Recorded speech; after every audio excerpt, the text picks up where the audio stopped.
Good evening. Welcome. Welcome to another great episode we have in store for Conversations with Friends, uh, with your host, Melodiq, and myself, Q. And we have a very, very interesting conversation tonight. We're going to title our conversation called The Love Boat, which, you know, when you think about cruises and boats and things like that, we grew up on the Love Boat when we were younger in our days. And the Love Boat was always people on this boat that they found love, they found purpose, they found a lot of different things. You had Isaac, was the black bartender everybody loved, great character. They would was always have families where people would rekindle, probably kinship, but it was called the Love Boat. So we titled this particular topic the Love Boat because it when person or people go on a cruise for most people should be a special moment with family and or friends or a loved one. And you get to be out and sea only amongst your other attendees on the boat. However, everybody on the boat does not have good intentions, or everybody on the boat is not on the boat for the same thing. We're not on this cruise for the same thing. You're basically, for those that have ever been on a cruise, you guys know, it's a whole city floating, thousands of people on this boat. So uh, I'm surprised at what happens on boats and what happens on trips and cruises. I'm quite sure Melodic as well. We come from an era, and I always have to say this, where we partied like everybody else. But there were certain things that we may have done and didn't do that when you look back at it, some of the chances that we may have taken partying just being out on amongst people, we wouldn't take those chances today because it's a different world today. And vice versa, people are different and you never know what the next person's intentions are. So, how you doing, Milan? I'm doing well. How are you? Happy New Year.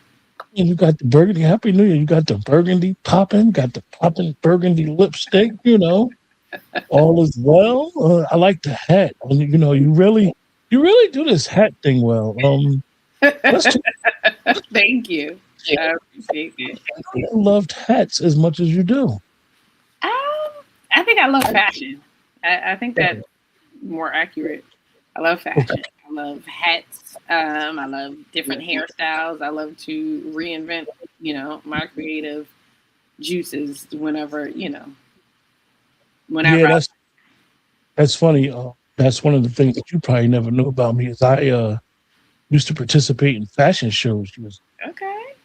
years ago, many, many, many moons ago. And I always tell people, me and my friend Jamar, man, he's doing this thing out in Washington now. I always ask people when they talk about fashion, do you like one of the things about fashion? Do you like to dress and really show your fashion off in the summer months or during the winter time? Mm. I think if you like fashion, you like to experiment with different things in all different seasons. I like my furs and sweaters, etc., blazers, hats. Whereas in the summertime, I love my sundresses, sandals, etc. If you want to know what season I prefer, I'd say definitely the summer and spring. I like the warmer months. I'm a summer baby.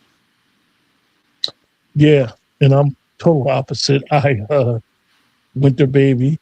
I like the winter for fashion, so to see people suited and booted, as I would say. Right. I like to see. I love sweaters. I like to see people with sweaters, shawls, Mhm. hats, nice coat. Um,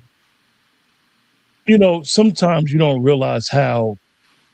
Some people don't realize that they're put together, and then when you acknowledge people and be like, "Yo, that's looking really nice," and I'm a person of a certain age now that I have no problem with giving a person, guy, young man, or older man, or younger female, older female, a nice compliment on how they dress, and Right. it does speak about a lot about yourself. Like, I'm a well kept individual, and you approach people according to their dress. It's just like with food. buy food with your eyes. So you will address people in a certain manner according to how they're dressed. But our business tonight is the love boat. So, Melodic, give us some pretext on what we're going to talk about, and you know, We're actually going to talk about a case. Of course, we're not going to mention names because that's not what we do. But we're going to talk about a case where um, a young woman, probably in like her 20s, um, was essayed on a cruise ship. We're actually not going to even say the company or anything like that. It'll be a very general conversation. Um, but everyone goes on cruises. When you go on a cruise, there's unlimited food, unlimited activities, unlimited alcohol, and sometimes we let our guard down.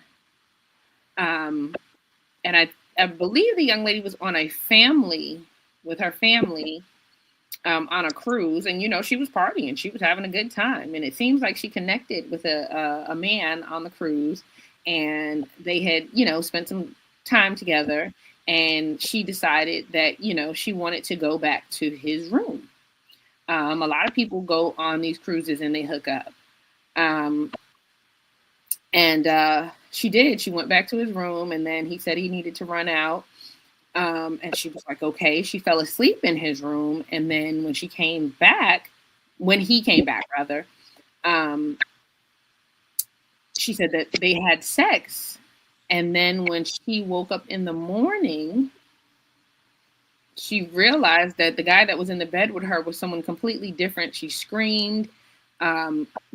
Security came to the room, and it turns out that the guy that she had sex with and the guy who was basically in the bed with her was the other man's stepbrother, and they had like swapped out on her. mm. So clearly, whatever happened after she fell asleep, etc., was not consensual because she never consented to having any contact with the stepbrother. Mm. The men were arrested. It may have been in like the Bahamas or some island that's not a U.S. territory. It's an international territory. And there's going to be a trial. The guys were in jail. They were arrested. And, I just want to talk about how, like, that story in general was crazy. And it sparked a conversation between you and I, Q, because we were talking about, oh man, that's messed up. That's so crazy. And it made us actually do a little bit of investigation trying to see, what's the percentage of SA on cruises. And believe it or not, I think in 2024, 2025, there were 79 reported cases, because there are some cases that are not reported because people get so plastered that sometimes they're just totally embarrassed, and a lot of these incidents do go unreported. It's unfortunate that when a person goes on a cruise with friend, family, whoever they go on a cruise with, that their safety is not is in jeopardy. Right. It's unfortunate that this young lady, she felt she met a nice guy, whether they got inebriated, whether she wanted to deal with him on the first date or not. That's a morality issue. I'm not going to get into judging her on why she chose to do it, but she made an adult decision. And unfortunately, like I said, that somebody had ill intentions for her. Right. When you first sent me the article, you was telling me about it, and then you double checked it, and I read it, and I thought about it while I was sitting here, and it's amazing how this is prevalent. Not on a cruise, but you always hear these type of stories where a young lady or an older lady may be dealing with a guy and she got inebriated or whatever, and she woke up, didn't remember what happened. It was a different person or people that was there, and for a lack of better words, this is a great, Right. and this is what people get charged with, and it's really sad that this happens. I know that Like I said, I come from an era, and we partied. You did a lot of, definitely if you were drinking and going to these, these campus parties and Greek fests and all this stuff. If you weren't Greek, but you were going to Greek fest, you know exactly what I'm talking about. For some people, if they were in a Greek fraternity, they were going for the camaraderie of the Greek fest. I'm not talking about that. I'm talking about the other stuff. I'm not in a fraternity, um, but I went to Greek fest and all over Fairmont Park, Freaknik down in Atlanta, uh, Jersey Shore. I went to all the college parties, Stockton, Teaneck, Willie P, all that stuff. Definitely from the Northeast, you know what I'm talking about. Because the college scene is as many colleges they got in the Northeast. It's big, but it's small. Right. So I know about when you're partying, hanging out, doing stuff, reckless behavior. And it's unfortunate that a lot of times, and I'm not giving nobody an excuse, a lot of times people think that this is part of a culture. It's part of a culture, a deviant, great culture. That's what it is. Right. And that's why we need to call it out and understand that the younger people need to realize that this type of behavior is not cool. At You all. go on you go on a cruise, like at the end of the day, they probably didn't see nothing wrong. And she may have gave them consent under the influence Right. for whatever happened, but she don't remember. And this is the dangers when you meet somebody and both of y'all were drinking. And like Melodiq said, when you're in a place like this, food and alcohol is free. Right. So you go in at that bar all night long, taking them down, Yep. hitting that bartender off with the tip, and he ain't cutting the liquor. He just giving it to you. Right. And next thing you know, and anybody that used to drink or drinks knows that you don't feel alcohol most of the time while you're sitting down. You don't realize it till you get up and start moving. So this is a very, very sensitive topic, and it's unfortunate. Like when you looked up the statistics and people not getting justice for this happening, like you said, a lot of people are so embarrassed that they don't even realize, and that's what we need to hit home on, because I am almost sure that this probably happens a lot. And these phrases that people use, you know, when in Vegas, everything you do in Vegas stays in Vegas. Right. We shouldn't even be, parroting those phrases. Because if you can't do nothing as an adult, as a younger adult, an older adult, if you can't do nothing that you're not that you should be ashamed of, then don't do it. And don't do it. But very, very sad situation. And she may have to go to the Bahamas to follow up on the case, get justice, because they could have just arrested the guys, let it die down, and then, no charges. Or this could be something they do. It could be a ring of guys doing this. And believe it or not, Q, do you know that SA is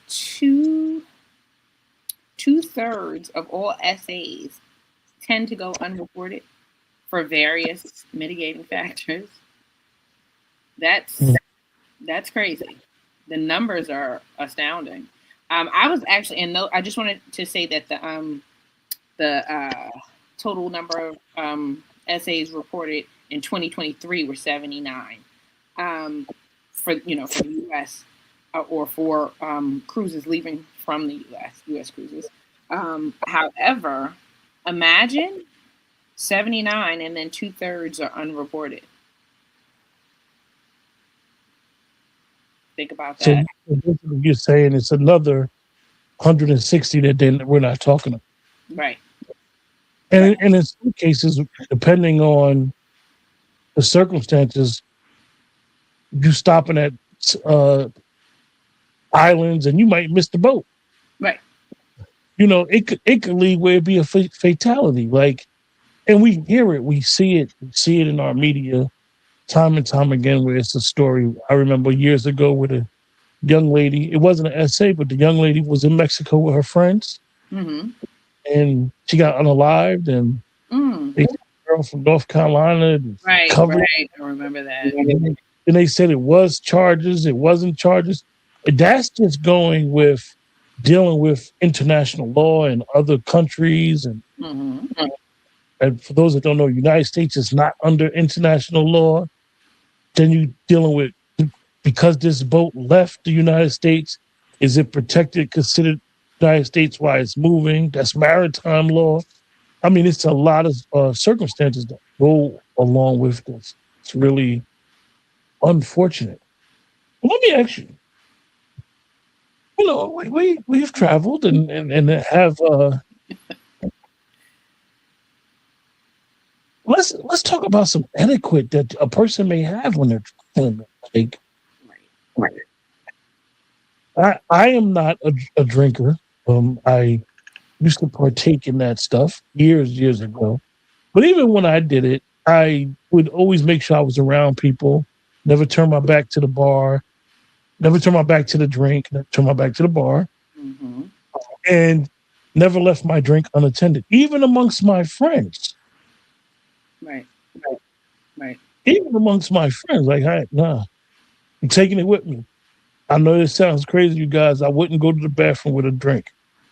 A lot of people do that stuff. They take their drink in the bathroom. I would drink it, then go to the bathroom.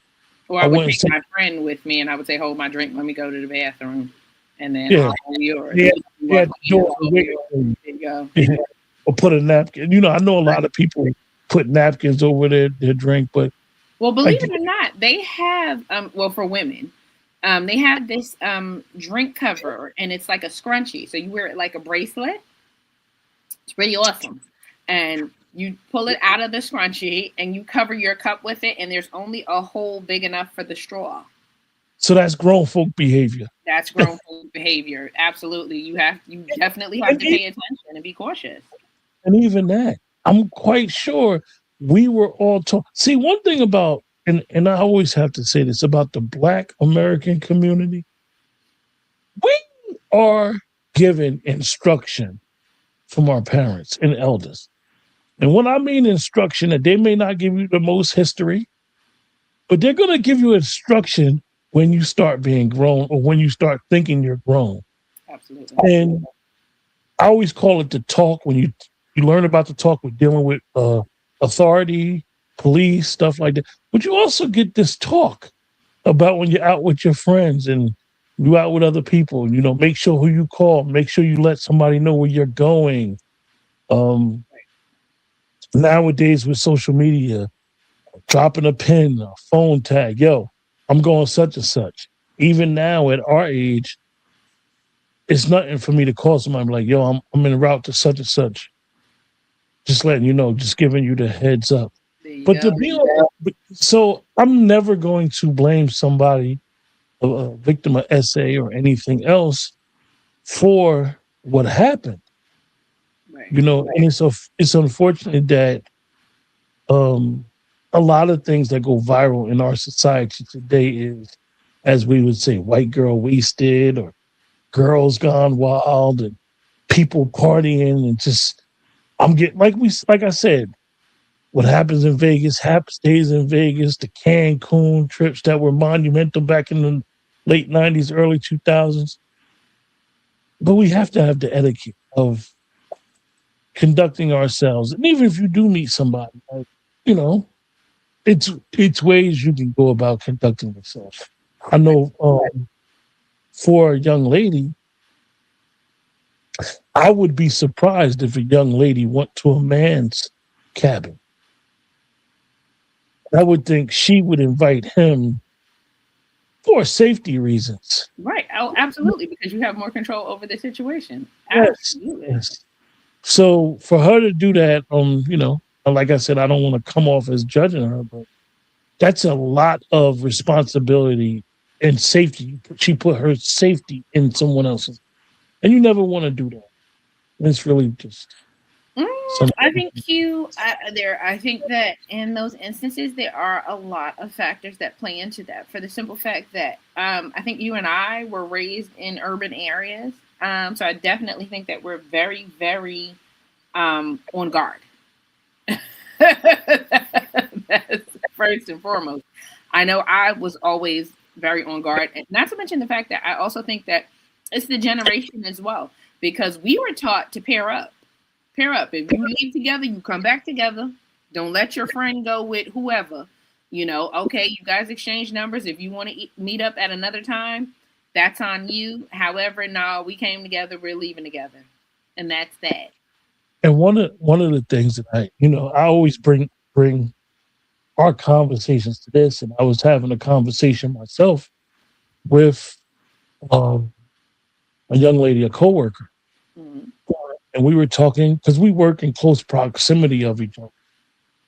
I was telling her some stuff about what I do and how in work certain things that I create an environment that protects me. Mm-hmm. So I was telling her about um, conversations with friends, Okay. and I was explaining to her, for the audience's purpose about me and Melodiq's friendship and our first interaction.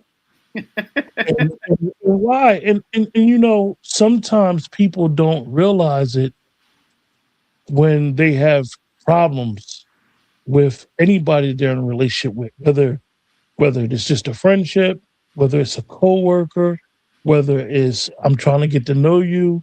And even in this case, the first conversation is the first conversation I think me and you is creating a healthy boundary. Absolutely. And I think a lot of times people don't, oh, it's too deep to talk about that. It's too deep. We just met. No, it's not. I think that creating a healthy boundary in any relationship that you have is essential. Because coworkers get too familiar. Like you be like, hold up, you don't Right. cross that line. But if Right. you never set the line, it's an issue. Mm-hmm. I would have hoped that, unfortunately, in this situation, if I'm on a cruise and you meet somebody, um, no, I'm in a relationship, I'm married. Right. But we're going to be cordial. I'm going to treat you well. It's nothing wrong with being social, networking. Hey, matter of fact, yo, you from such and such? Oh, yeah, you from the state, such and such. Well, let's exchange numbers. If I'm ever in town, you tell me what. All right. No, matter of fact, we ain't going to exchange numbers. Let's exchange social media. You on social media? And that um, sometimes we need to do because we are meeting people basically through social media. So now when we're being social, supermarkets, stuff like that, and you meet people that, as people say, y'all energy connect, you do need to, establish those good, nice, healthy, respectful boundaries because a lot of times people see the red flags and they run right through. Right. You know, I remember one time a friend of mine, she was talking about going out and meeting people. And she basically told me, she was like, Q, when I meet people, I tell them to show me their ID. Okay. She was like, and I actually take a picture of their ID because she was like, people can tell you their name and the name don't be the same and Right. this, that, and third. She said, and what happens is that once they get through that phase and lower their guard down to being able, like, yo, this is what it is. Right. It leads to good, healthy friendships. Just a bad situation and sad that this is so prevalent. Right. And just that there's so many people that have ill intent. Like my goodness. Like I mean, don't get me wrong. Yes, you keep your guard up, but just to run like what kind of game are you playing? At that point, you totally, led someone to believe one thing and then you switched up on that person. And what would make you think that it was okay? What would make you think that that was not SA if you had someone else sneak into the room to essay that person, basically. It was non-consensual. And then, the whole scenario is crazy. Because what did the stepbrother think? Did the stepbrother think it was consensual? Did the stepbrother Right. say, Right. "Oh, bro, is this okay? Right. Like, or is this something? Like I said, is this something? This is what they do? Right. Like, if you met somebody and said, "I'm gonna do this. I'm gonna switch," or as we used to call this behavior. It was a behavior back in the we called it dark room, You called it and what? we called it dark room. This is a Dark. dark room. The reason why is because it would be so dark in the room. The person wouldn't know. And this is crazy because I know people that used to do this. And I remember one time, unfortunately, this happened, and it went south like really, really bad. And I was cool with everybody, and everybody told me their version of the story. And I may be smiling about it and laughing about it now, but it's crazy because it this is exactly SA. This is a great. This is of the highest order Right. of the trust. Anytime somebody is violated, it's a problem. Absolutely. This is a violation. Like what? Like it would be hard for me to believe that this wasn't a conspiracy thing. That this was not something that they do. Because if you're out, you on a cruise, you single or whatever you got going on, and you meet somebody, this should not be a thought that comes to your head. You Right. meet somebody and y'all vibing, they dope. This should be like so far fetched to even think about when you meet somebody that to do this is really sad. And I hope that justice and the truth comes out about what really happened. It just is. Absolutely. It seems that the brothers are claiming that it was consensual. She agreed to have relations with both. But it seems like some witnesses basically said that the screams from that cabin were so horrendous that there's no way that she was she consented. Yeah, unbelievable. Wow. I don't even know what to say. I don't even know what to say with that. I will say that the way that we see it now, definitely when you're, and I know that these two guys were black, what we would say melanated people, the Hmm. way that the world views them, not just our society views them, but the way that the world views them, no means no. Right, And you don't go past that red light or that stop sign for nothing and nobody.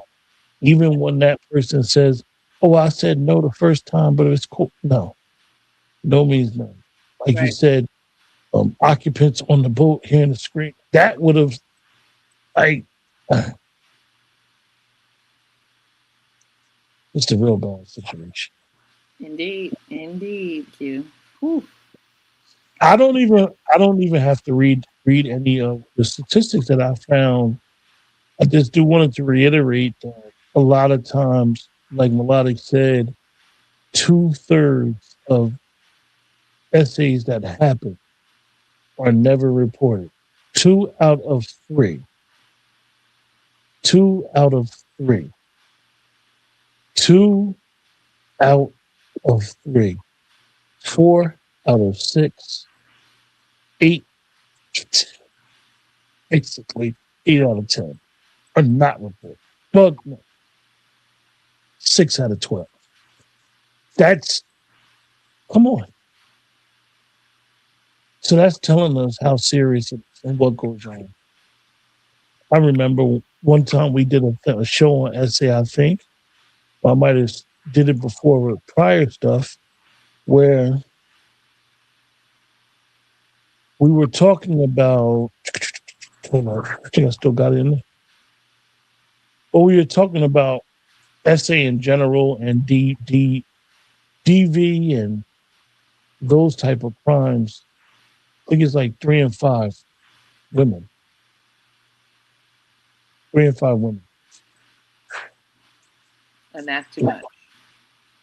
Yeah, way too much.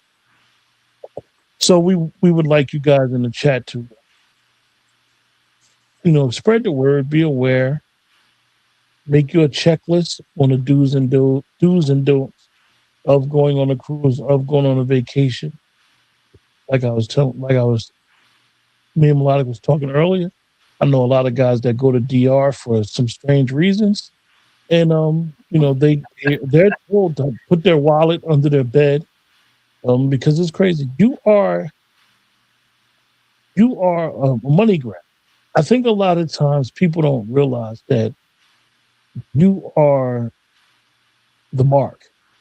We hear that stuff and we think, oh, it's only in the urban community where crime is this, when somebody want to cause you harm. You're the mark more in quote unquote white collar crime, Right. getting grifted, getting pickpocketed, getting robbed. When you're on vacation, everywhere you go, there is a group somewhere that all they do is rob you. I remember one time, just for context of what I'm talking about. I remember one time I was in Wildwood and we were on the boardwalk. And I was on vacation down Wildwood, but I don't think the guy knew that I lived in Jersey. But my son wanted this big stuffed animal. So you know how you play in those games and they, shooting games and win the prize, this, that, third. Mm-hmm. So he's trying to, my son, as like any little kid, we're trying to do it fast, and he's trying to get me to keep giving him money for my son to play the game. My son won two prizes. Okay, you win two prizes. If you win a game, you can get the bigger prize. So it just happened for like 10 minutes. And so I told my son we was done. We got done. I told the guy to give me my prizes. He said, no, you don't get no. I said, he won three prizes. Right. He was shooting to try to get the bigger prize in place of the three prizes. He didn't want to give me my prize. I got the police involved. I'll tell you, I got the police involved and I got the three prizes. This was a professional hustle or a get over artist, someone who does this for a living because this is his business, where this is what people do. They look at you as the mark. Sometimes people, this is how they take care of themselves. And that's just a small sample why I brought it up because, $50, $60 that I put on that game that day. I don't even know if it was that much. And to go through the hassle of dealing with the police and, you know, I had to explain everything and they understood what I was saying. You don't want to have to go through that alone, and let alone your your space, your body has been violated. So Right. just be more aware when you're out at places that you are marked. You may not feel like you're sweet, but someone else feels like you're sweet. Someone else feels like they can get over it. Right. So And when you're drinking, like I said, pair up. Um, to each his own. I'm not a big drinker, but there are plenty of people who don't drink or who may have one drink and they're not incapacitated. At that point, talk to each other, have a buddy system to make sure that certain things don't happen.